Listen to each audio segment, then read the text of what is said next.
قوم رستمیم، در دفاع این وطن یک دیلیم و با همیم.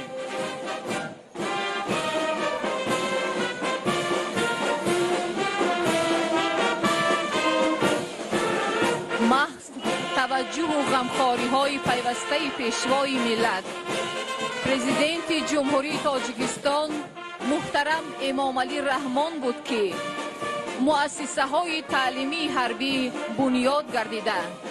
امروز از حساب افسران و سربازان هزاران نفر جوانان متخصصان ورزیده نظامی در هیئت ارتش ملی صادقانه خدمت نموده در پایداری صلح و ثبات تاجیکستان محبوب سهمی ارزنده می‌گذارند.